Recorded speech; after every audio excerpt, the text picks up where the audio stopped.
Quisiera iniciar cuando hablamos de la elección, quisiera iniciar con un tema, hablando del tema panorámico, disculpe, el tema grande. La elección se encaja en un tema grande y conforme va más y más el tiempo en el estudio de las escrituras, veo que es esencial como cristianos entender la elección en ese tema panorámico grande para poder captar en lo posible el amor de Dios para su Hijo, el Padre para su Hijo y para un pueblo específico. Entonces, quisiera antes de ir un poquito más en detalle con la doctrina de elección, es dar el tema grande. Y para seguir usando la ilustración del helicóptero, vamos a subirnos lo más alto posible por un momento y luego vamos a bajar un poco más. So, el tema grande, si está tomando apuntes, quisiera darle el tema grande y es el siguiente, se lo doy y luego le explico cada frase que estoy usando.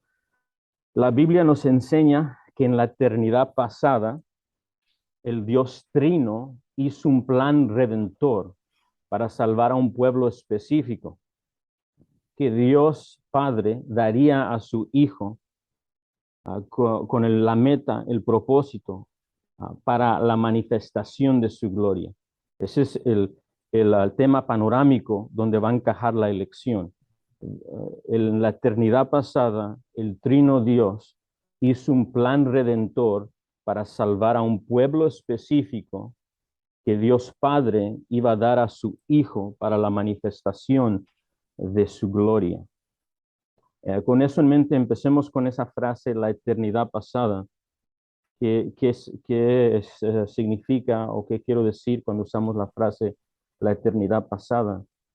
Cuando usamos la frase la eternidad pasada, estamos hablando de lo que la Biblia habla cuando habla de un contexto anterior a la creación, anterior al tiempo, si lo podemos llamar eso, anterior al tiempo tal como lo conocemos, donde no había tiempo como lo conocemos, en la eternidad, cuando el Dios Trino, Padre, Hijo y Espíritu Santo, moraban en perfecto amor y unidad, sin falta ni necesidad de nada. Cuando leemos las escrituras, aunque no se nos dan muchos detalles de este contexto antes de la creación y del tiempo como lo conocemos, sí se nos dice algo. Y lo que se nos dice tiene que ver con la perfecta comunión entre la Trinidad. Y ahí es donde ocurre este plan redentor. Entonces, lo invito, si tiene sus Biblias, al Evangelio de Juan, donde el evangelista inicia su evangelio hablando de la eternidad pasada. Y en el Evangelio de Juan capítulo 1, en particular los primeros 3 versículos, textos que usted se va a recordar hablando del Verbo, el eterno Hijo de Dios y su encarnación en tiempo, en la historia humana. Él dice en el versículo 1, el evangelista, trayendo a memoria a Génesis capítulo 1 y el tiempo antes de la creación. Dice, en el principio era el verbo, el logos, hablando del eterno Hijo de Dios, y el verbo era con Dios. Esa frase es muy importante porque la va a repetir 2 veces, y este verbo que era con Dios, proston, teón, literalmente significa estaba en íntima relación personal con Dios. ¿Okay? Y el verbo era Dios. Pero aquí vemos una intimidad con Dios Padre y también que este verbo también es Dios. Luego lo repite de nuevo en el versículo 2. El verbo, era en el principio con Dios. Y de nuevo vemos ese proston theon, que significa estaba en íntima relación con Dios Padre. Todas las cosas por Él, el verbo, fueron hechos, y sin Él nada de lo que ha sido hecho fue hecho. Este versículo 3 hace tan claro que antes de la creación no hubo nadie más creado, más estaba Dios el que no es creado. Todo lo que fue creado, todo, absolutamente todo, fue creado por Dios, y en este caso se nos dice que la participación del Hijo en todo lo creado. Versículo, si podemos ir a San Juan 17 y vamos a seguir viendo estas conexiones. En San Juan 17, versículo 5, se nos hace, el evangelista Juan de nuevo habla de este tiempo que inició en el inicio del evangelio, en el principio del evangelio, este tiempo donde había perfecta comunión entre el Padre, el Hijo y el Espíritu. Y en San Juan capítulo 17, en la oración de intercesión, antes de que el Señor Jesucristo, el Verbo hecho carne, va a entregar su vida por su pueblo, dice algo interesante y nos lleva a esta eternidad pasada. San Juan 17:5 dice Jesús orando al Padre, ahora pues, Padre, glorifícame tú al lado tuyo con aquella gloria que tuve contigo, y escuche la frase, antes que el mundo fuese. Y esta frase es importante porque se está conectando al inicio del Evangelio. ¿Cuándo fue ese tiempo antes que el mundo fuese? Fue en ese tiempo donde el Verbo estaba con Dios, era Dios y estaban en relación íntima, perfecta. Eh, Mira el versículo 24 del mismo capítulo 17. El Señor Jesucristo repite lo mismo, dándonos un vistazo a la eternidad pasada. Dice, Padre, aquellos que me has dado, quiero que donde yo estoy, también ellos estén conmigo para que vean mi gloria que me has dado. Y escuche esto, porque me has amado desde antes de la fundación del mundo. De nuevo, esa frase nos conecta a cómo inició el Evangelio, de esa íntima relación entre la Trinidad.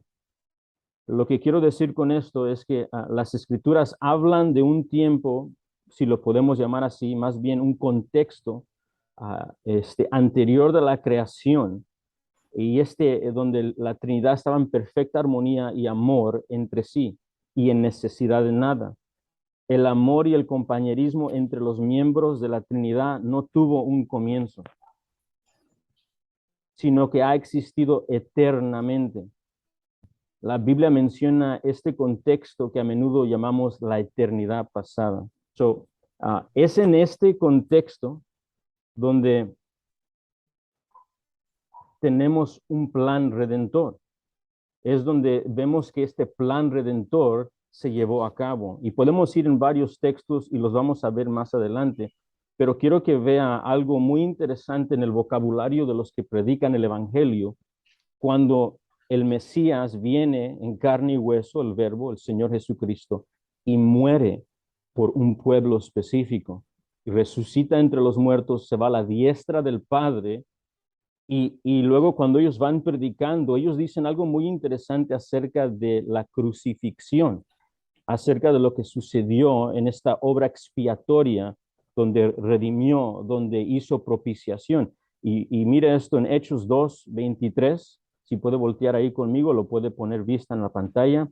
Dice el apóstol predicando, a este Jesús entregado por el determinado consejo. Esto significa por el, la voluntad de Dios, cual Él ordenó. Él la llevó a cabo por ordenanza. No iba a haber un cambio en esto. Esto fue algo determinado y sin cambio. El determinado consejo, y escucha esto, y anticipado conocimiento de Dios. Y esta palabra prognosis la vamos a ver varias veces en el Nuevo Testamento. Y esta anticipado conocimiento de Dios es la idea de planeado de antemano, elección de antemano, decretado de antemano.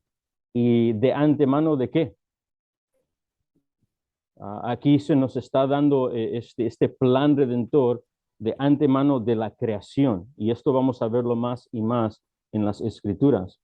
Pero volteamos a Hechos capítulo 4 y vemos lo mismo, exactamente lo mismo. Vemos que en la eternidad pasada el Dios Trino hizo un plan redentor para salvar a un pueblo específico. En otras palabras, la salvación de este pueblo no fue un plan B, fue el plan A.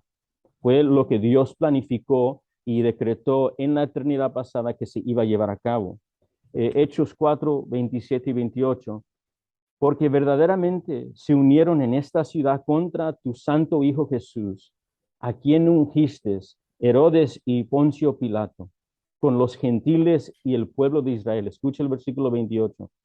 Para hacer cuanto tu mano y tu consejo habían antes determinado que sucedería. De nuevo vemos esta proorizo que vamos a seguir viendo. Usa palabras específicas que hablan de una predeterminación, una predecisión, una preordenanza, determinado de antemano. Y de nuevo, determinado de antemano de qué. De nuevo está hablando de este tiempo en la eternidad pasada. Y si quiere más textos para considerar esta eternidad pasada y decreto hecho en la eternidad pasada, puede considerar Isaías 14, 24, Isaías 37, 26, Lucas 22, 22 en cuestión de la crucifixión, Isaías 46, 10 y 11 se nos habla de decretos, cosas predeterminadas que son inmutables, no van a ser cambiadas, se van a llevar a cabo exactamente como Dios las determinó. Ahora, en este plan redentor, cual Dios Trino hizo en la eternidad pasada para salvar o rescatar a un pueblo, se nos dice que este pueblo tenía un propósito en su rescate, y esto es muy importante para entender la elección. Tenía un propósito en su rescate y era que el padre iba a darle al hijo un pueblo específico. Se lo iba a entregar a su hijo. Y si hay alguien que resalta esto, toda la Biblia resalta esto, y primero Dios vamos a hablar un poquito de eso. Pero si hay un evangelio que agarra el martillo y le pega en el clavo uno y otra vez en esta verdad de que el Padre escogió un pueblo específico para entregárselo a su Hijo, es el evangelio de Juan. En Juan 6, 37 y en adelante, escuchamos algo muy interesante en la boca del Señor Jesucristo, hablando de este pueblo redimido, cual fue planificado en la eternidad pasada. Juan 6:37 dice, todos los que el Padre me da, vendrá a mí, y al que a mí viene, no lo echo afuera. Note la frase, todos los que el Padre me da, ellos vienen a él. Versículo 39, y esta es la voluntad del Padre que él me envió, que de todos los que él me diera, no perdiera yo nada, sino que los resucite en el día postrero. Hay muchas cosas importantes aquí, pero veamos la seguridad que hay en lo que el Padre ha dado al Hijo. ¿Okay? El Dios Padre en la eternidad pasada hizo un plan de redención con el propósito de seguramente, definitivamente, entregarle a su Hijo a un pueblo. ¿Okay? Juan 10, 27 en adelante, vemos de nuevo lo mismo. El Señor Jesucristo hablando de un pueblo específico que le pertenece a Él. Dice, mis ovejas oyen mi voz, San Juan 10, 27, y yo las conozco y me siguen, y yo les doy vida eterna, y no perecerán jamás, ni nadie las arrebatará de mi mano. Vemos un pueblo identificado como las ovejas de Cristo. Son definidas como los que responderán en fe a las buenas nuevas del Evangelio del Señor Jesucristo. Los que oyen su voz, está hablando de este Evangelio, cual el Espíritu Santo va a comunicarle, no solamente en oír, sino en dar vida a los que escuchan. Y en el versículo 29 dice, mi Padre que me las dio es mayor que todos y nadie las puede arrebatar de la mano de mi Padre. En otras palabras, la razón por la que responden es porque Dios el Padre se los ha dado al Hijo. De nuevo vemos que en la eternidad pasada hubo un plan de redención con el propósito de entregarle un pueblo al Hijo. Y luego entramos en la oración de intercesión de nuestro Señor Jesucristo cuando Él va a tomar la ira y el juicio para su pueblo. Y escuche lo que dice San Juan 17:2. Estas cosas habló Jesús y levantando los ojos al cielo dijo, Padre, la hora ha llegado. Glorifica a tu Hijo para que también tu Hijo te glorifique a ti, como le has dado potestad sobre toda carne, para que dé vida eterna a todos los que le distes. He manifestado, versículo 6, tu nombre a los hombres que del mundo me distes. Tuyos eran y me los distes y han guardado tu palabra. En ambos versículos se habla de alguien que se le ha dado al Hijo. Ahora, alguien puede argumentar y decir, pues estos son los discípulos, ¿verdad? Son los 12 o los 11, ¿verdad? Porque uno era el hijo de perdición. Pero en el versículo 20, en esta misma intercesión, en el versículo 20, él aplica esto a todos los que creerán en él. Él dice, los que no solamente oro por ellos, sino los que van a creer en la palabra que ellos van a predicar y enseñar. ¿Y cuál es esa palabra? Es ese evangelio, cual escuchamos en Hechos capítulo 2 y en Hechos capítulo 4 acerca del Hijo, cual vino en carne y hueso para morir para un pueblo específico, pagar su pecado, redimirlos, tomar su castigo, recibir su ira, para que ahora pertenezcan al Hijo. ¿Okay? La Biblia habla de la eternidad pasada, Dios Trino haciendo un plan redentor para salvar un pueblo específico que le daría al Hijo. Y la Biblia habla de esto, esto está en toda la Biblia. Um, yo sé que el pastor Natán ha hablado con ustedes de la teología bíblica y regularmente en la teología bíblica es referencia a temas de la redención que se ven desde Génesis a Apocalipsis. Como yo creo que ya ustedes ya saben, generalmente hablamos de la teología bíblica en 4 fases o 4 maneras: la creación, caída, redención y la renovación, ¿verdad? O la recreación. Y la teología bíblica se dedica a ver ciertos temas acerca de la redención, cual se ven continuamente repetidos desde Génesis a Apocalipsis. Le comparto esto para decirle que uno de estos temas en la teología bíblica es que el Padre le iba a dar al Hijo a un pueblo. Esto es un tema que no lo vemos solamente en el Evangelio de Juan, se nos enseña desde el principio. Desde el principio encontramos este tema del pacto de amor y pacto de matrimonio, de un pacto que debe de ser perpetuo y se debe de ver manifiesto entre un hombre y una, vamos a decirle, novia.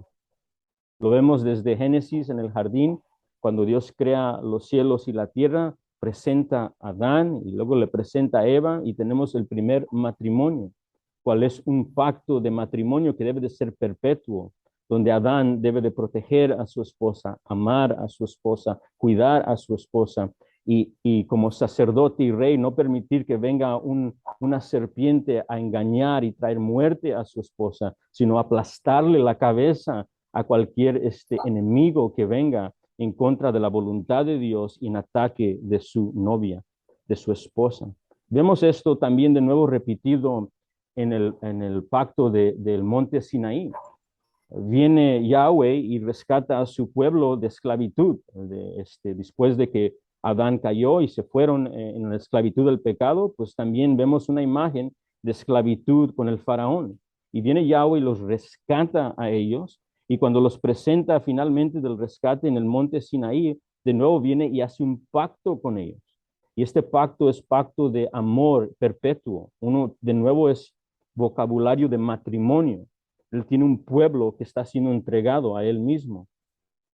Sabemos que es pacto de matrimonio, tiene en mente esta palabra y esta idea de matrimonio, porque vemos que en las escrituras cuando Israel rompe el pacto, vienen los profetas y ¿qué es lo que acusan a Israel de hacer? Lo acusan de adulterio. Dice que ha sido infiel con su Dios. Incluso encontramos al profeta Oseas, ¿verdad? Donde Yahweh lo instruye a casarse con una ramera. Y luego dice que esto es una ilustración de Israel y lo que ellos han hecho con Dios. Han rompido el pacto de lealtad. Entonces, el punto es esto, amados. Vemos esta idea de matrimonio y de el padre agarrando un pueblo para sí mismo entregándosele, vamos a decirlo a esto, al Mesías, al novio, perpetuamente. No tenemos tiempo para examinar esto, pero le daría un ánimo a leer Salmo 45 o leer este libro de Cantares, donde vemos los temas de nuevo de el Mesías recibiendo a una novia.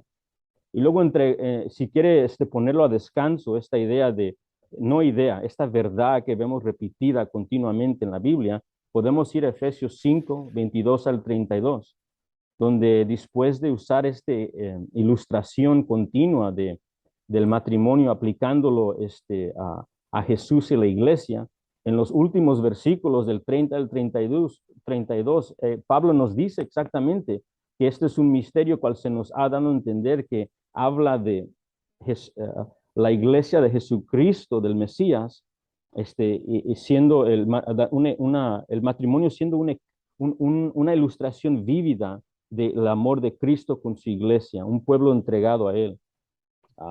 Termina el libro de Apocalipsis hablando de nuevo de una novia bien ataviada, siendo presentado a quién, al Mesías. Todo esto para decir que el tema que estamos viendo en San Juan 17, de un pueblo específico siendo entregado al Hijo, es un tema que vemos en toda la Biblia. El punto es que lo vemos en todas las escrituras, de que Dios en la eternidad pasada hizo un plan redentor de entregarle a un pueblo específico como novia a su Hijo. Esto, como usted ya sabe, era para su gloria. Finalmente era supremamente para manifestar sus atributos por toda la eternidad, para que el pueblo gozara de su Dios.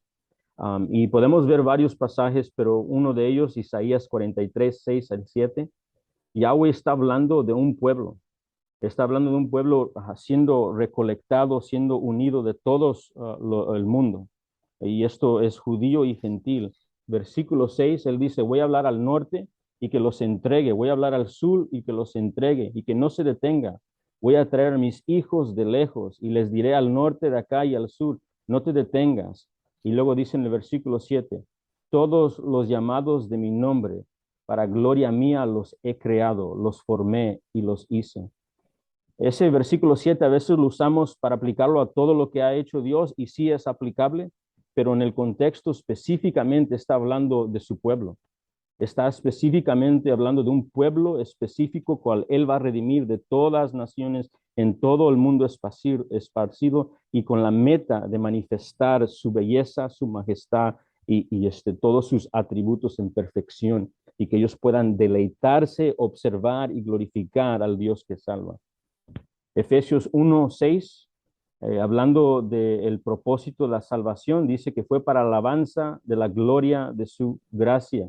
Versículo 12, al fin de que seamos para alabanza de su gloria.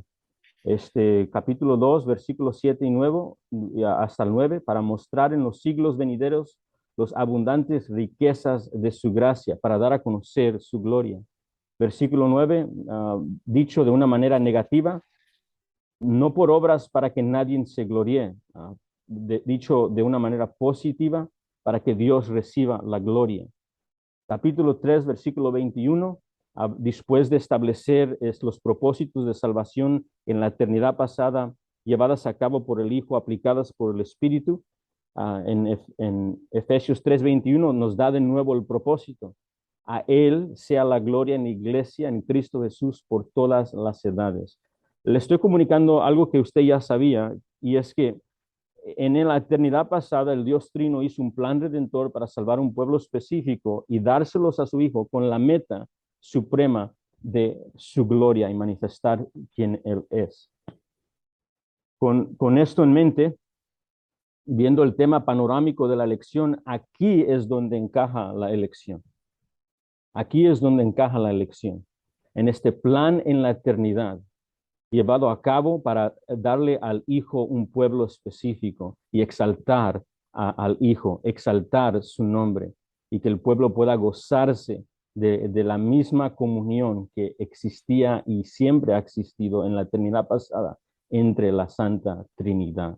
En otras palabras, el pueblo cual Él redime ahora va a compartir de este amor, va, va, va a sentir este amor, va a recibir este amor.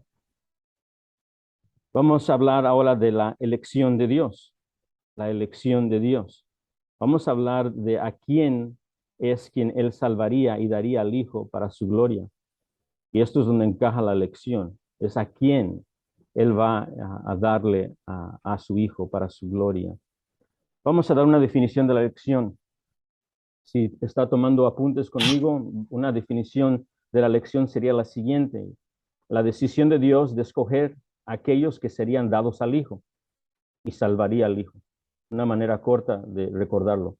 La decisión de Dios de escoger a aquellos que serían dados al Hijo y cuál el Hijo iba a salvar. Seguramente iba a salvar.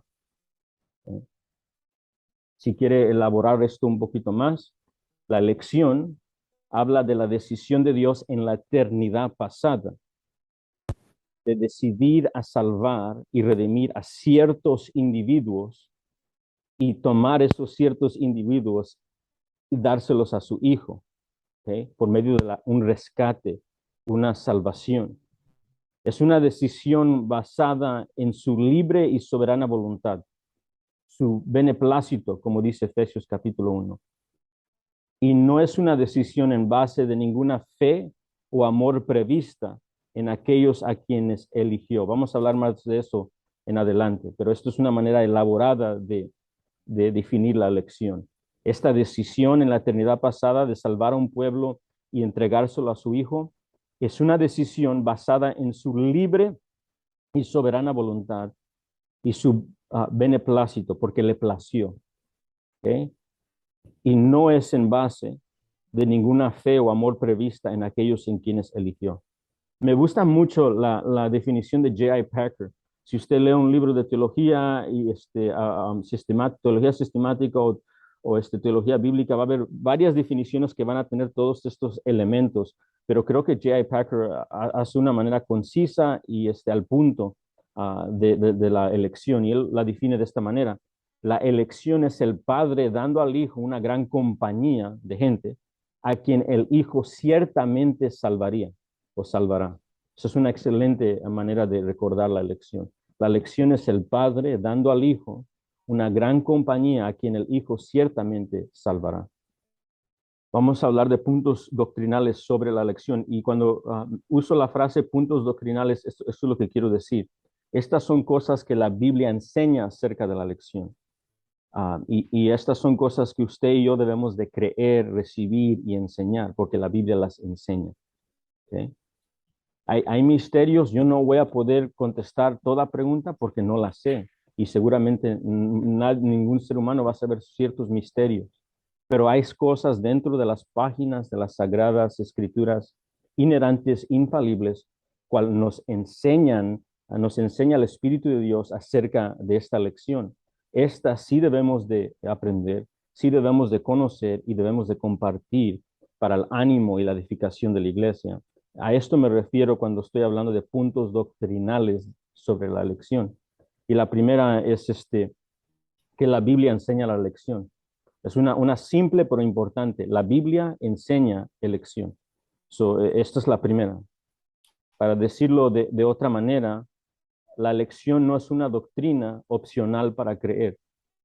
La elección no es una doctrina, una enseñanza opcional para estudiar o enseñar para el creyente y la iglesia local.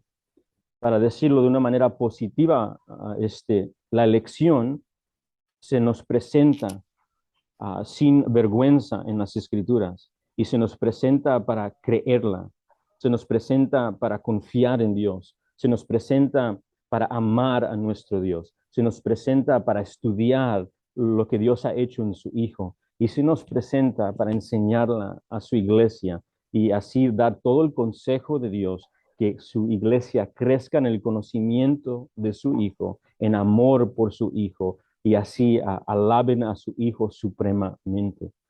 La Biblia enseña la elección, no nos podemos huir de ella. Y vamos a ver varios textos, voy a ir rápido por esto, escríbalos y puede revisarlos más en otro tiempo, pero quiero simplemente ver que la Biblia lo enseña. Efesios 1, 3 al 5 dice, bendito sea el Dios y Padre de nuestro Señor Jesucristo, que nos bendijo con toda bendición espiritual en los lugares celestiales en Cristo, según nos escogió, ¿ok? Eklehomai, nos seleccionó, nos eligió, nos escogió. ¿Cuándo? En Él, para el Mesías, ¿ok? Para estar en unión con el Cristo, antes de la fundación del mundo. De nuevo vemos lo que ya vimos en la eternidad pasada, para que fuésemos santos y sin mancha delante de Él. Versículo 5, en amor, habiéndonos predestinado, esta palabra ya la vimos en Hechos capítulo 2 y Hechos capítulo 4, pro orizo. En amor nos predestinó, decidió de antemano, determinó de antemano, ordenó de antemano. ¿Para qué? Para ser adoptados hijos suyos por medio de su Hijo Jesucristo. Y aquí nos dice un poco de cómo lo hizo, o el base, según el puro afecto de su voluntad. Hablaremos más de eso. Versículo 11, en él asimismo tuvimos herencia, habiendo sido predestinados, una repetición de la palabra que ya vimos, conforme el propósito del que hace todas las cosas según el diseño de su voluntad. Hechos 13:48, hablando de la predicación del Evangelio en el tiempo apostólico, dice que los gentiles oyendo esto se regocijaban y glorificaban de la palabra de Dios, cual ellos escucharon acerca de Jesucristo, y quienes creyeron, los que fueron ordenados para vida eterna. De nuevo una mención de esta eternidad pasada, esta elección. Primera Tesalonicenses 1:4. Porque conocemos, hermanos amados de Dios, vuestra elección. Segunda de Tesalonicenses 2:13. Pero nosotros debemos dar siempre gracias a Dios respecto a vosotros, hermanos amados por el Señor, de que Dios os haya escogido desde el principio para salvación. Tito 1:1. Pablo, siervo de Dios y apóstol de Jesucristo, conforme a la fe de los escogidos de Dios y el conocimiento de la verdad que es según la piedad. Segunda de Timoteo 1:9, quien nos salvó y llamó con el llamamiento santo, no conforme nuestras obras, sino según el propósito suyo y la gracia que se nos fue dada en el Mesías Jesús antes de los tiempos de los siglos. Apocalipsis 13:8, hablando de los que no van a creer en la bestia, los que no van a creer en el anticristo, dice, y lo adoraron todos los moradores en la tierra, cuyos nombres no estaban escritos en el libro de la vida del Cordero, que fue inmolado desde el principio del mundo. ¿Quién lo adoró? ¿Quién se entregó a la perdición más de lo que ya estaban? Los que no estaban escritos en el libro de la vida del Cordero, que fue inmolado desde el principio del mundo. Vemos esta repetición de esta frase en Apocalipsis 17:8.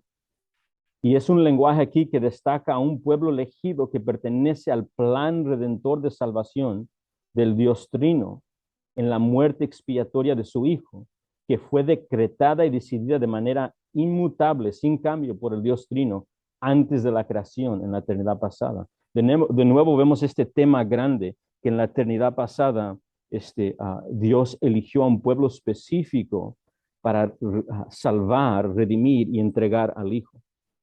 Lo que quiero que veamos en este primer punto doctrinal es que la Biblia enseña que la elección no es una doctrina opcional. La Biblia enseña elección.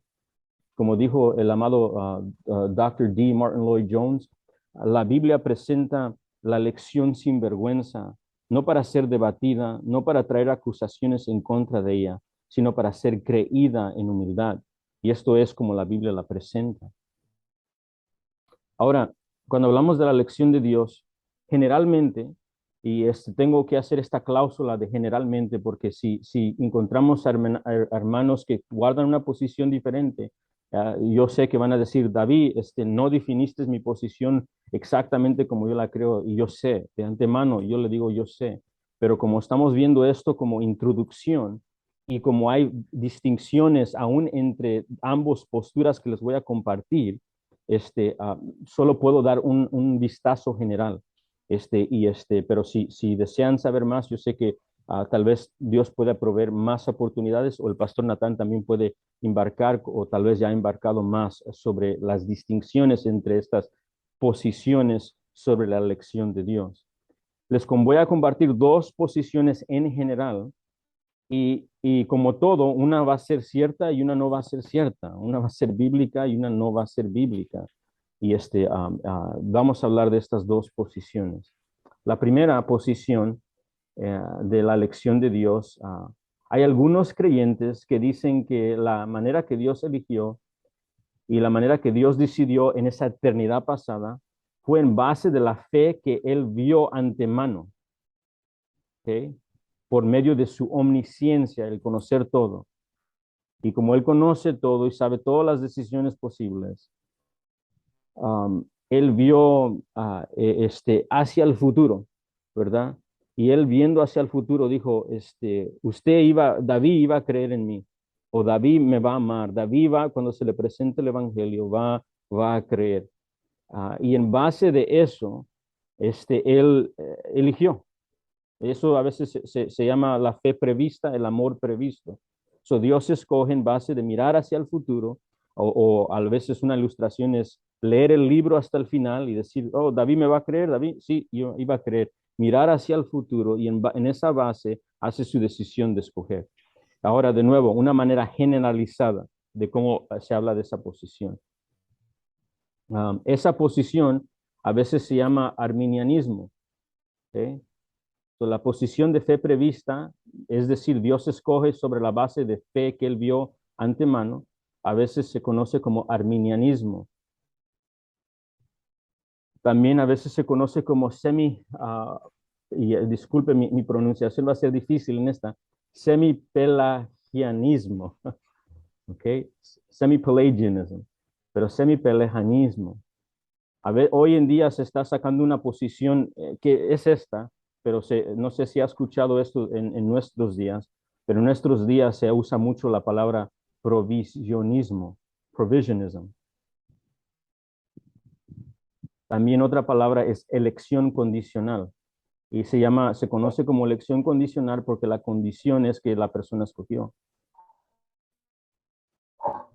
Esa es la primera manera de ver la elección de Dios en la eternidad pasada, o la manera que algunos creyentes la ven. La otra posición es la libre decisión soberana de Dios. O sea, Dios no escoge en fe prevista, no es porque Él vio y dijo, David me iba a escoger, David iba a amar, no. La otra posición, cual yo creo que es lo que enseña la Biblia, y ahorita veremos por qué, es que Dios hace la decisión de elegir a un pueblo específico con individuos específicos para entregarlos a su Hijo en base de su propio beneplácito, su propio consejo.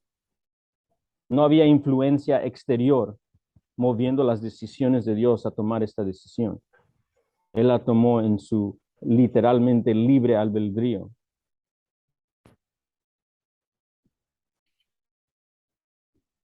Dios escoge en la posición de libre decisión soberana, Dios escoge y decide sobre la base de su propio beneplácito y consejo salvar a aquellos que serían dados al Hijo y no en base de fe prevista. Esta posición a veces se llama calvinismo. A veces se llama agustinianismo. A veces se llama la posición reformada o elección incondicional. Aquí es donde entra el debate, el punto de división, el corazón del asunto. ¿Sobre qué base elige Dios salvarte antes de la fundación del mundo? ¿Es la elección de Dios para salvarte sobre la base de su conocimiento previo de algo que Él mira a lo largo de los pasillos del tiempo y ve lo que vas a hacer y que vas a creer en Cristo y por lo tanto Dios te elige para ser salvo y entregarse a su Hijo sobre la base de su conocimiento previo, conocimiento de todas las cosas, su conocimiento previo de la decisión que tomas? Él sabe que vas a responder positivamente al Evangelio. Él sabe que cuando se te presente la oportunidad vas a elegir a Cristo y te escogió en esa base. Eso es una manera de verlo. O la elección de Dios de salvarte no se basa en lo que Él ve previamente y que ibas a hacer, sino se basa en el beneplácito de su propia voluntad, de su propio consejo y placer. ¿Cuál es la posición que enseña la Biblia? ¿Verdad? Eso es lo que estamos buscando. Creo que la última vez que compartí con ustedes sobre el complementarianismo, hablamos de que todos tenemos una postura sobre esto. No es si nosotros vamos a estudiar teología y tener pensamientos y enseñanzas sobre Dios, es si vamos a tener una posición correcta, una posición bíblica o no bíblica. Y lo mismo se aplica aquí. ¿Cuál es la postura que las escrituras nos enseñan? ¿Qué es lo que Dios nos enseña acerca de su salvación? Eso es lo que estamos buscando en humildad contestar. Y con eso en mente, el segundo punto de los puntos doctrinales sobre la elección es que la Biblia enseña la elección basada en la libre voluntad soberana de Dios. La Biblia enseña la elección basada en la libre voluntad soberana de Dios y su buen placer, su beneplácito. Para decirlo negativamente, la Biblia enseña basada en la libre voluntad soberana de Dios y no sobre la base de una fe, creencia o amor previsto. Permítame regresar a un texto que vimos hace poquito. Efesios 1, versículo 5. En amor, habiendo predestinado, ordenado de antemano, determinado de antemano, decidido de antemano, para ser adoptados hijos suyos por medio de Jesucristo, y aquí nos dice cómo sucedió, según el puro afecto de su voluntad, porque Él quiso. Versículo 11, en Él, Jesucristo, en unión con Él, en comunión con Él, porque somos de Él. En Él asimismo tuvimos herencia habiendo sido predestinados, decidido de antemano, determinado de antemano, ordenado de antemano, conforme el propósito del que hace todas las cosas, escuche esto, según el diseño de su voluntad. Efesios 2, 8 al 9. Porque por gracia sois salvos. Es es un don de la decisión de Dios dárselo. Por medio de la fe, el instrumento por cual recibimos este don de salvación. Y esto, palabras muy, muy importantes. Y esto, ¿qué es esto? La gracia por cual somos salvos por medio de la fe. Toda la frase. Y esto no es de vosotros. De nuevo, es don de Dios. No por obras, para que nadie se gloríe. La salvación, el punto es esto, que aún, y podemos hablar aún de esto, pero aún la fe, aquí se nos enseña que es parte de este don de salvación. Pero el punto grande que no se puede perder aquí es que la salvación no derivó de una obra humana. Aún la fe que ejercemos encuentra ser una dádiva de Dios. Algunos tienen dificultad con esta enseñanza de que aún la fe es don de Dios, pero no debe de ser algo dificultoso porque cuando hablamos de los dones del Espíritu, el fe es uno de ellos. Cuando hablamos del fruto del Espíritu, fe es uno de ellos. Entonces, no más por si tenemos dificultad a veces en aceptar esas verdades, le pido que considere que no tenemos dificultad en aceptar esas verdades en otros aspectos de la Biblia. No tenemos dificultad en aceptar que la fe fue dada como dádiva en cuestión de los dones que da para la edificación de la iglesia. Y tampoco no lo encontramos dificultoso cuando lo vemos como un fruto del Espíritu en Gálatas 6. Entonces, en Gálatas 5, disculpe.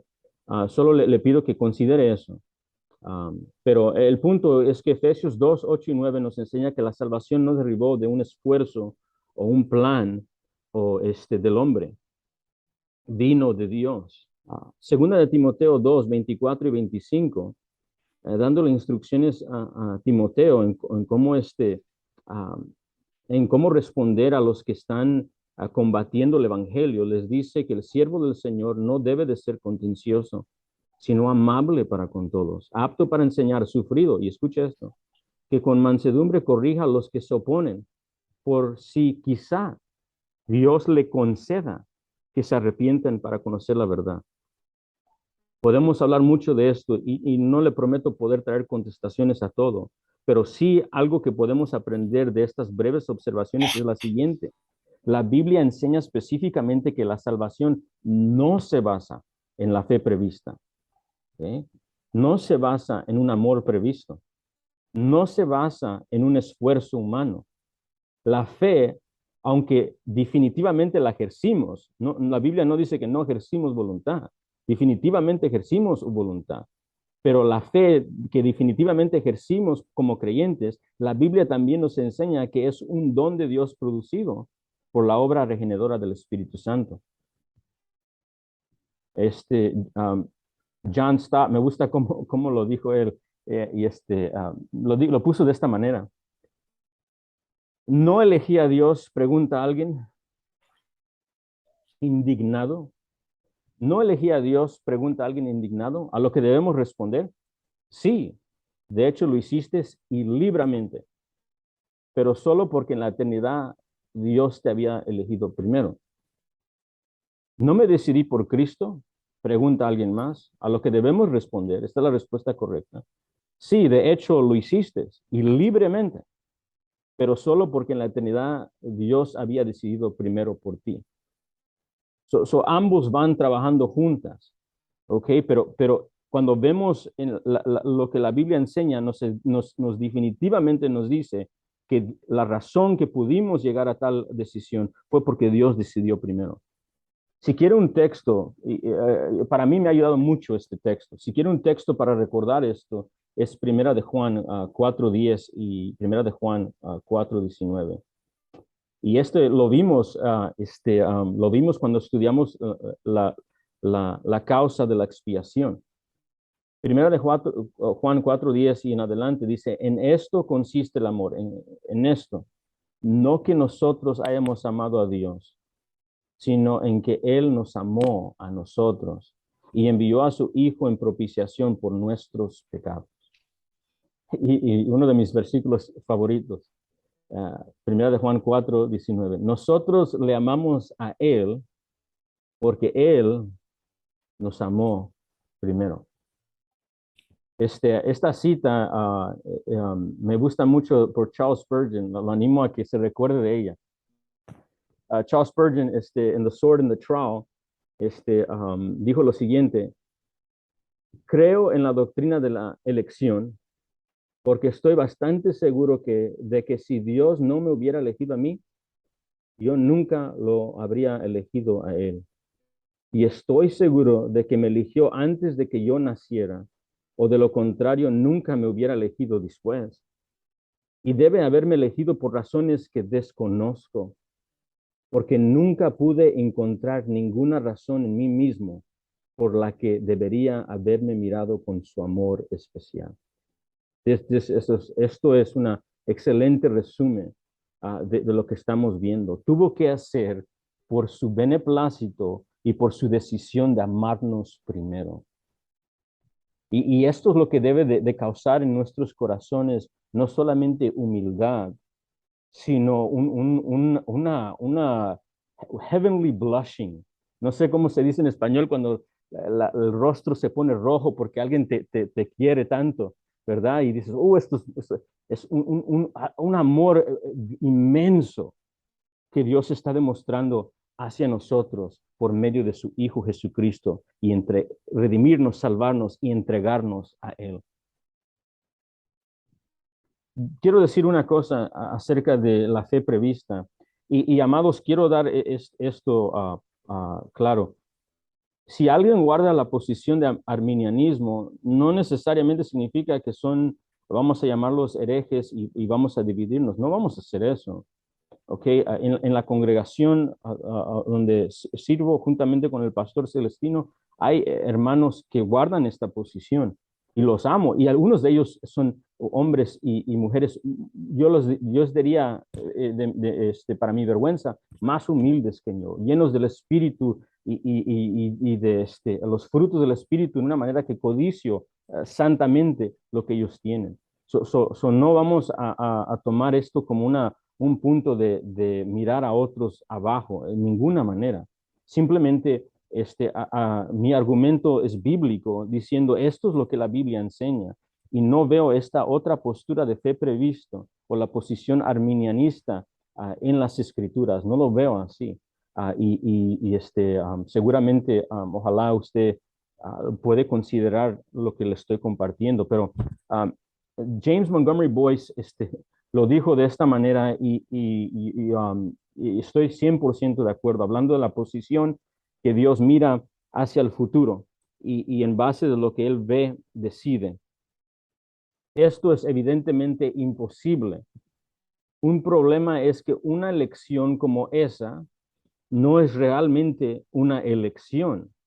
En tal reconstrucción, y eso es lo que es una reconstrucción, Dios no preordena a un individuo a nada. El individuo en realidad se ordena a sí mismo. En otras, lo que quiero decir, esa posición es jugando, en inglés tenemos la frase hermeneutical gymnastics. Estamos doblando los textos y hacer un tipo de ejercicio de gimnasio para llegar a conclusiones de esas. Y cambiamos las frases de predestinación, de preordenar, las cambiamos para llegar a una conclusión que el hombre es el que está tomando la suprema decisión. Y eso simplemente no es lo que enseña la Biblia. Entonces, voy a ir un poquito más rápido, hermanos, para que lleguemos a preguntas. Y tal vez, aunque vaya rápido, tal vez se llegue a contestar en las preguntas. Uh, la Biblia enseña la lección sin comprometer la responsabilidad humana.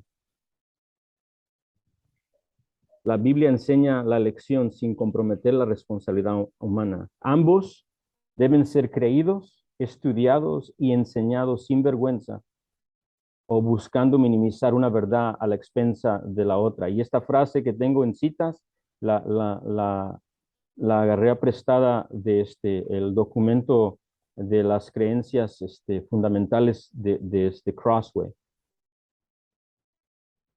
Pero Hechos 2:23, vea la responsabilidad humana y la voluntad humana siendo ejercida, puesta directamente en la soberanía y la voluntad de Dios libre, sin vergüenza, y ambos presentadas para ser recibidas.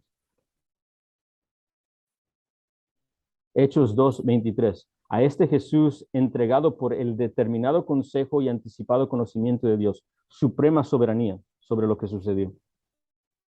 Responsabilidad humana. Prendisteis y matasteis por mano de inicuos, crucificándole. Voluntad ejercida humana, pero y responsabilidad recibida, sin acusar a Dios de injusticia. Hechos 4:27 al 28, lo vemos de nuevo. Porque verdaderamente se unieron en esta ciudad contra tu santo Hijo Jesús, a quien ungiste, Herodes y Poncio Pilato, con los gentiles y el pueblo de Israel, para hacer cuanto tu mano y tu consejo habían antes determinado que sucedería. La Biblia pone ambos al lado sin vergüenza para ser creídos y aceptados. No minimiza uno al otro, los deja exactamente como están. La suprema soberanía de Dios y también la responsabilidad del hombre con sus decisiones cual él y ella tomaron. Génesis 50:20, con la historia de José, cuando él se termina y concluye a él, y están sus hermanos ante él, dice, y recordamos que él fue vendido en esclavitud y luego pasó por su sufrimiento, y finalmente es puesto el segundo en autoridad después del faraón y entran sus hermanos que lo traicionaron y aquí está explicando lo que él aprendió y lo que él se dio cuenta y está dando enseñanza hacia nosotros. Génesis 50:20. Vosotros pensasteis mal contra mí, es la intención de sus hermanos, mas Dios lo encaminó y aquí la idea es la intención de Dios. ¿Okay? No es algo que él cambió en el futuro, es algo que él tenía como propósito ya. Mas Dios lo encaminó a bien para hacer lo que vemos hoy, para mantener en vida a mucho pueblo. So, de nuevo vemos que la enseñanza de la lección no va, no va a contradecir la responsabilidad humana. Ambos se presentan para nosotros. Antinomía, antinomía. Si usted ha leído el libro por J.I. Packer, Evangelismo y la Soberanía de Dios, ya está familiarizado con la palabra antinomía. Si no ha leído el libro, lo animo a que lo lea. Será un excelente libro para que lo ayude más en sus caminos. La soberanía, el evangelismo y la soberanía de Dios por J.I. Packer. Pero vamos a hablar de antinomía. Antinomía es dos verdades que puestas uno al lado de la otra parecen contradecirse. ¿Okay? Una antinomía habla de dos verdades con evidencias innegables que cuando se observan en comparación entre sí parecen incompatibles. Y es más, son misterios en realidad porque ambos son verdades. Son incomprensibles para la mente humana. Sin embargo, ambos son verdades que deben de ser aceptadas y no alteradas o minimizadas a expensa de las otras. Ambos son verdades y misteriosamente compatibles y ambas deben de ser recibidas como tales. No podemos manipularlas. Dos verdades que misteriosamente son compatibles, pero no se ven compatibles a los ojos humanos, a la mente finita. Cuando hablamos de la responsabilidad humana y la soberanía de Dios en la salvación de su pueblo, lo que estamos viendo es la antinomía.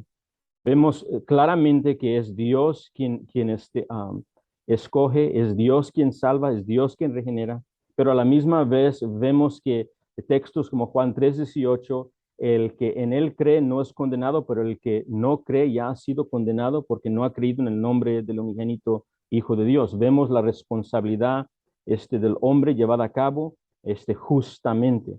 También vemos el llamado al evangelismo. Si lo negamos, también lo vemos que es algo que Dios nos llamará atención por ello. Vemos el apóstol Pablo en 1 Corintios 9:16, hablando del evangelismo. La necesidad me es impuesta, ay de mí si no anunciare el evangelio. Vemos que hay la soberanía de Dios y la responsabilidad del hombre se enseñan al lado en la misma Biblia y deben de ser recibidas como tal. También aquí tenemos y yo creo que con esto vamos a tomar una pausa ya. Tenemos la salvación y la soberanía de Dios y la responsabilidad del hombre, que está en sus declaraciones doctrinales de la Iglesia Camino de la Cruz, ¿verdad, Pastor Natán? Este es el que usted me compartió, de Crossway, este es ahí. Entonces, escuche, porque me gustó mucho cómo lo pusieron. Está representando en una manera precisa y exacta lo que estamos viendo en las Escrituras. Dice, creemos que nuestro Dios amoroso, sin pecado, reina en control soberano sobre todas las cosas, incluida nuestra salvación, y que esto de ninguna manera disminuye la responsabilidad de una persona de creer en Cristo o margina la necesidad y el poder de la oración, la perseverancia en la obediencia y la proclamación del Evangelio, sino que los refuerza y los establece como los medios ordenados por los cuales Dios logra sus propósitos eternos. En amor, Dios Padre nos predestinó para ser adoptados en su familia. Voy a leer un poquito más adelante.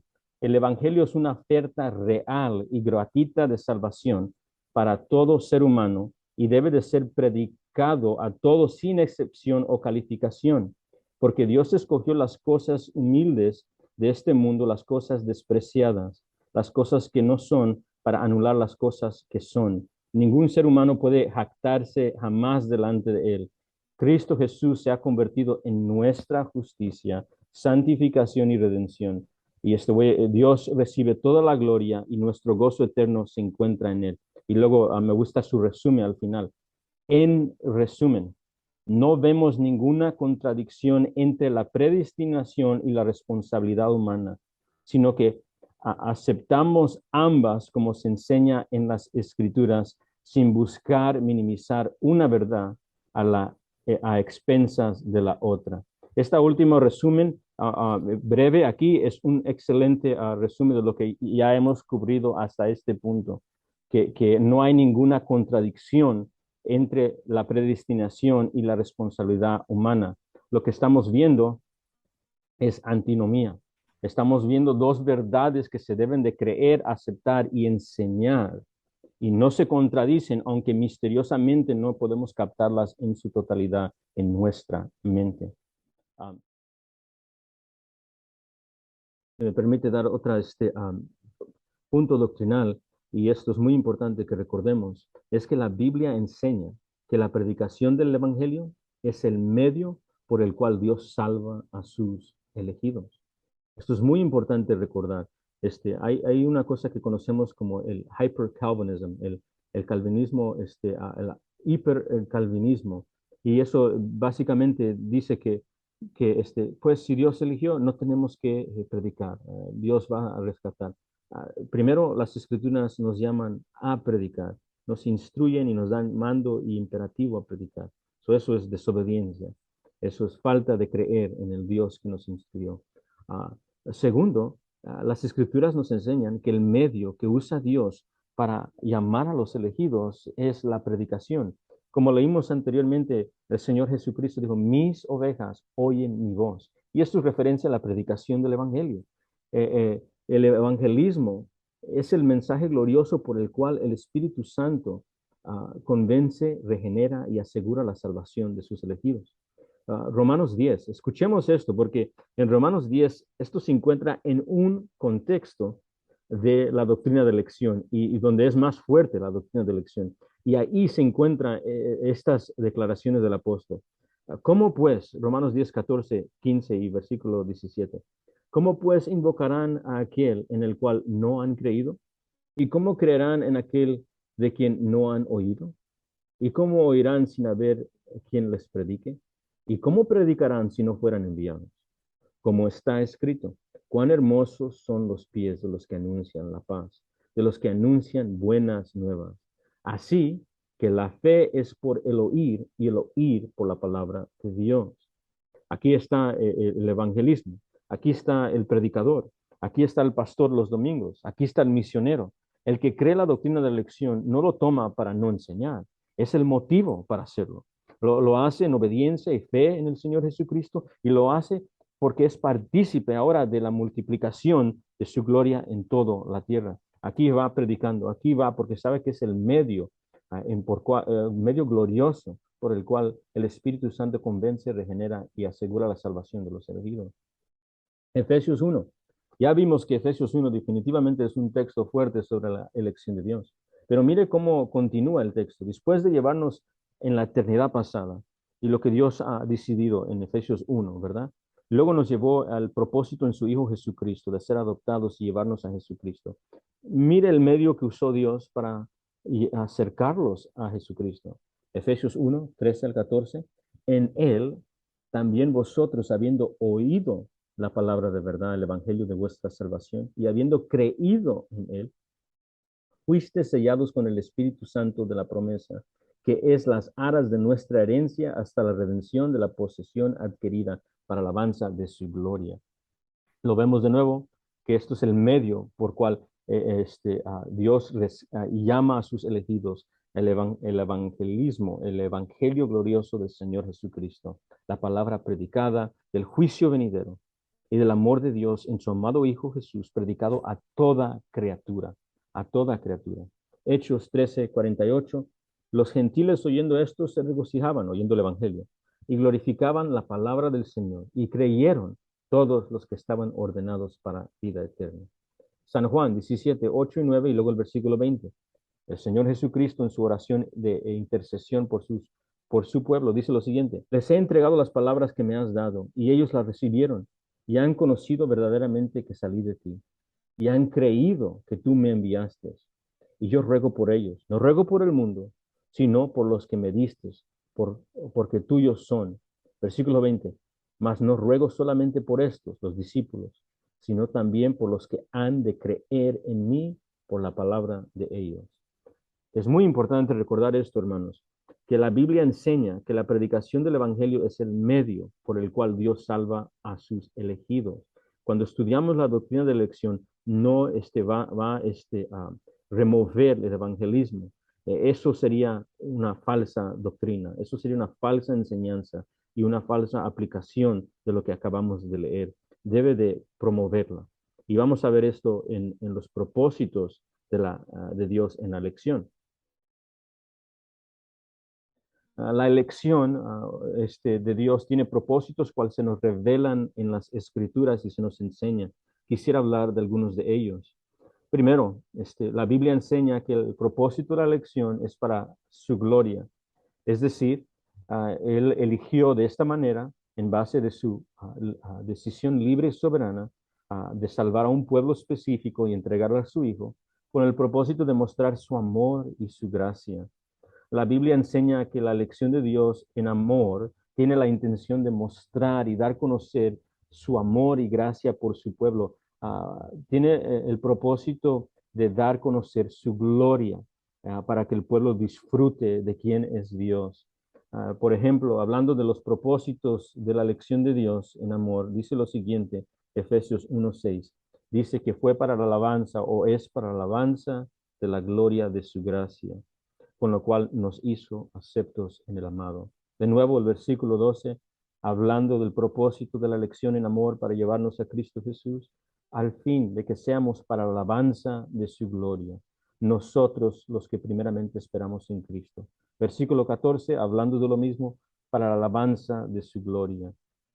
Efesios 2, 4 y 7, pero Dios, que es rico en misericordia, por su gran amor que nos amó, aún estando nosotros muertos en nuestros delitos y pecados, nos dio vida juntamente con Cristo. Por gracia sois salvos. Versículo 7, escúchelo, ¿por qué hizo esto? Para mostrar en los siglos venideros las abundantes riquezas de su gracia en su bondad para con nosotros en Cristo Jesús. Uno de los propósitos es para dar a conocer el amor trino hacia un pueblo específico y que compartan con él de su belleza, su majestad y de su amor. Dar a conocer su amor y gracia hacia su pueblo. Era para la exaltación de su nombre. Con eso en mente, otro propósito es para guiar al pueblo elegido a glorificar a Dios.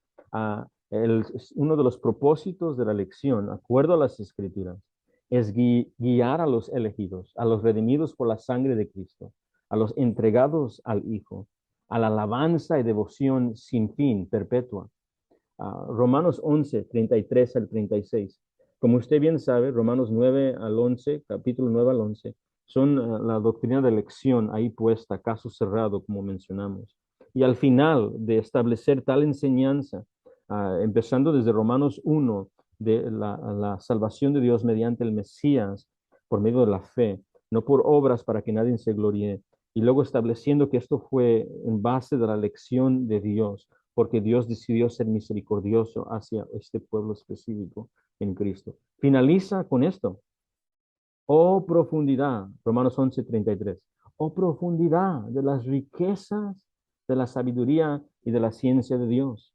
Cuán insondables son sus juicios y inescrutables son sus caminos, difíciles de comprender, porque ¿quién entendió la mente del Señor? ¿O quién fue su consejero? ¿Quién le dio a él primero para que le fuese recompensado? Versículo 36. Porque de él y por él y para él son todas las cosas. Una declaración de total soberanía. A él sea la gloria por los siglos de los siglos. El punto es que después de establecer tal doctrina de elección, concluye con doxología. Y usted se recuerda de Romanos 12.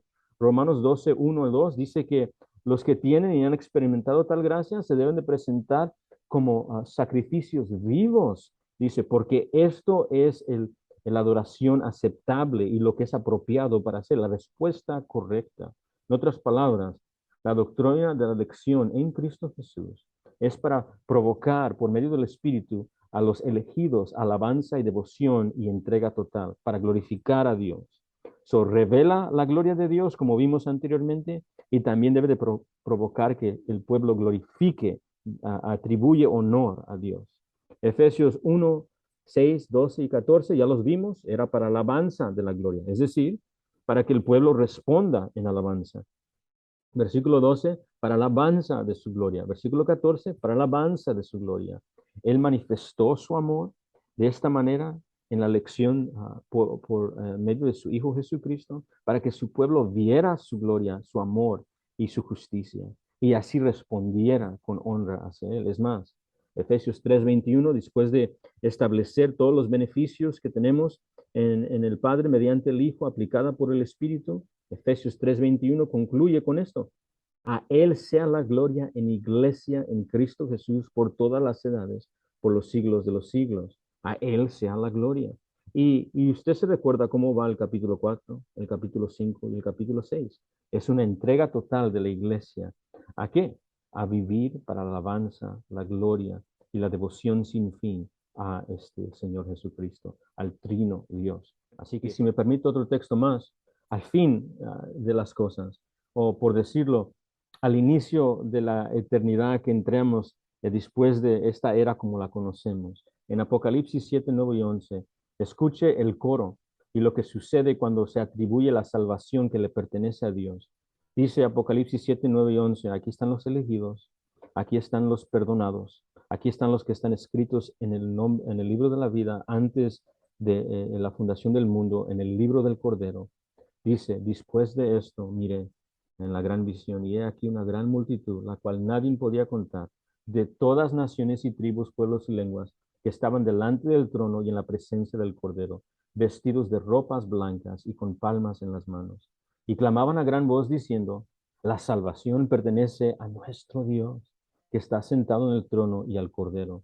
Y a todos los ángeles estaban en el pie alrededor del trono, y de los ancianos y de los cuatro seres vivientes, y se postraron sobre sus rostros delante del trono y adoraron a Dios. Le comparto que uno de los propósitos es para atribuir total alabanza, adoración perpetua a nuestro Dios. La lección y la enseñanza de la lección, la razón que Dios nos dijo esto, nos enseñó esto, la razón que lo hizo y lo da a conocer a su iglesia, es para provocar en nosotros el afecto y la voluntad entregada al Dios que nos salvó en Cristo. Tercero, para excluir toda la jactancia del hombre. La Biblia enseña la lección de Dios en amor y tiene la intención de humillar cualquier orgullo o exaltación. Lo vimos en Efesios 1, y ya lo vimos que fue para la alabanza de su gloria. Efesios 1:12, al fin de la alabanza de su gloria. Versículo 14, la alabanza de su gloria. Parece que todo esto es para la alabanza de su gloria. Y en Efesios 2, 7 y 9 lo repetimos de nuevo, o lo repite el apóstol. Dijo, para mostrar en los siglos venideros las abundantes riquezas de su gracia en su bondad para con nosotros en Cristo Jesús. Y recordamos esos textos famosos y muy memorizados de Efesios 2, 8 y 9, porque por gracia sois salvos por medio de la fe, y esto no de vosotros, pues es don de Dios, no por obras, para que nadie se gloríe. Sí, definitivamente se nos enseña que uno de los propósitos por la elección de Dios de esta manera es para excluir toda jactancia del hombre, para que el único que se le atribuya gratitud, alabanza y honra sea Dios y Dios solamente, para la gloria de Dios solamente. Y si quiere ver esto aún más claro, lo invito a que estudie Romanos 9, donde se nos dice que aún en la elección de Jacob y Saúl, antes de que uno hiciera bueno o malo, dice el texto, Dios los escogió antes de que fueran en existencia en este mundo, y los escogió de esta manera, para que viéramos que esto no es por esfuerzo humano, sino por el que llama. Y luego sigue elaborando Romanos 9 sobre el punto de que el hombre no puede jactarse. Esto es cosa de Dios y salvación de Dios. Lo animo a que lea Romanos 9 y definitivamente va a ver que el caso es totalmente cerrado para excluir toda la jactancia del hombre. 4, para consolar a su pueblo en sufrimiento. Vemos que en las Escrituras, en el contexto de la lección, Pablo trae este recordatorio de la iglesia para animarlos. Se encuentran en diversidad de pruebas y sufrimiento y persecución, y como usted sabe, se encontrará y se seguirá encontrando el pueblo en cosas que no totalmente va a entender. Entonces, ¿qué consuelo le da las Escrituras el apóstol Pablo a la iglesia que sufre y a veces no entiende todo? Le recuerda de la lección de lo que Dios ha hecho en Cristo Jesús. Romanos 8, 28 al 35. Escuche el ánimo y cómo los anima. Sabemos que a que los que aman a Dios, todas las cosas le ayudan a bien. Esto es a los que conforme a su propósito son llamados. Esas palabras de elección, versículo 29. Porque a los que antes conoció, es decir, los que decidió en su soberanía estar en íntima relación y comunión, también los predestinó para que fuesen hechos conforme la imagen de su Hijo, para que Él sea el primogénito de entre muchos hermanos. Y a los que predestinó, a estos también llamó, y a los que llamó, a estos también justificó, y a los que justificó, a estos también glorificó. ¿Qué pues diremos a esto? Si Dios es por nosotros, ¿quién contra nosotros? Y podemos leer leyendo el versículo 32 hasta el 35 y va a ser animado de que no hay acusación en contra de sus elegidos. Están seguros en las manos del Señor Jesucristo porque están en las manos del Padre. En otras palabras, la elección está siendo usada por el apóstol para recordarles a la iglesia en su sufrimiento del amor que Dios les ha demostrado en Cristo. Así que una aplicación para nosotros es que cuando estemos en una diversidad de sufrimientos que no podamos totalmente entender, recordemos la buena soberanía de Dios. Dios es soberano y es bueno. ¿Y cómo sabemos esto? Podemos ver su amor supremo para su iglesia en esa cruz. Así que, no importando el sufrimiento que se encuentre sus elegidos en esta tierra, nunca tiene que dudar del amor de Dios para con ellos en Cristo. Se ha demostrado en la elección de Dios, en su amado Hijo Jesucristo y entregándonos a Él. Esto es consolación para su pueblo. La Biblia enseña que la elección de Dios tiene la intención de fortalecer a la iglesia de Cristo cuando sufre y es tentada a perder la esperanza. Finalmente, si me permite uno más, el propósito de la lección, de acuerdo a las Escrituras, es empoderar la predicación audaz del Evangelio. La Biblia enseña que la lección de Dios en amor tiene la intención de fortalecer a la iglesia de Cristo en predicar la verdad del juicio de Dios por el pecado y la salvación en Cristo Jesús. Debe de causar en nosotros saber que este es el medio que Dios ha escogido y Él seguramente va a salvar a su pueblo. Nada va a prevalecer en contra de la iglesia y su misión de rescate para un pueblo elegido. Hechos 3, 48 al 49. Si usted lee el contexto, Pablo está en un contexto de persecución, está siendo rechazado por el Evangelio, pero él va y sigue predicando y escuche lo que sucede en el versículo 48 y 49. Los gentiles, oyendo esto, se regocijaban y glorificaban la palabra del Señor y creyeron todos los que estaban ordenados para vida eterna y la palabra del Señor se difundía para toda aquella provincia. Encontramos aquí que nada va a detener el evangelio de capturar, de rescatar, de salvar por el Espíritu Santo efectivamente llamar a los elegidos al Señor Jesucristo. Ninguno se perderá. Así que esto debe de causar denuedo y ánimo en que la predicación nunca será inútil y va a cumplir exactamente lo que nuestro Dios la ha destinado a hecho para hacer. Hechos 18, 9 al 11. El Señor, entonces el Señor le dijo a Pablo en una visión de noche, no temas, es decir, en predicar, sino habla y no calles. ¿Por qué? Porque yo estoy contigo y ninguno podrá sobre ti la mano para hacerte mal, porque yo tengo mucho pueblo en esta ciudad. Esta frase es muy interesante. Aquí la idea es que él tiene sus elegidos en ese lugar. Y le está diciendo a Pablo, yo estoy contigo y va a ser efectiva la palabra cuando la prediques. Y luego, ¿qué sucedió? Después de esta instrucción a no temer, dice el texto, y se detuvo allí 1 año y 6 meses enseñándoles la palabra de Dios. Dio fruto ahí.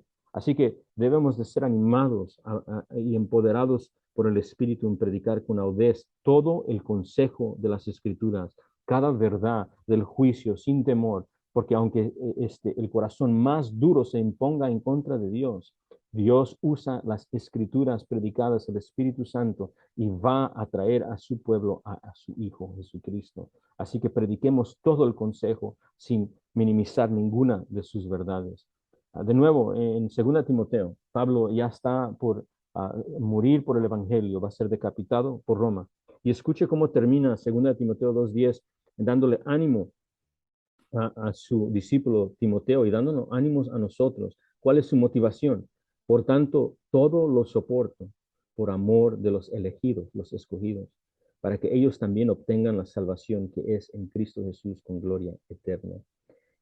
El que cree en la doctrina de la elección no va a tomarlo como una excusa para no predicar. Como estamos viendo, lo tomará para enseñar y lo va a tomar para recibir fuerza y de nuevo de que seguramente será efectiva el poder del evangelio donde él la predica o donde ella la predica. Así que vemos estos propósitos y ojalá que estos puedan ser de beneficio a su vida. Quisiera concluir con esta cita que ya pudimos ver brevemente de Charles Spurgeon acerca de la elección. Y él dice lo siguiente: creo en la doctrina de la elección porque estoy bastante seguro de que si Dios no me hubiera elegido a mí, yo nunca lo hubiera elegido a él. Y estoy seguro de que me eligió antes de que yo naciera, o de lo contrario, nunca me hubiera elegido después. Y debe de haberme elegido por razones que desconozco, porque nunca pude encontrar ninguna razón en mí mismo por la que debería haberme mirado con amor especial. Ah, para recordarnos de las palabras de primera de Juan 4. Nosotros amamos a Dios porque Él nos amó primero.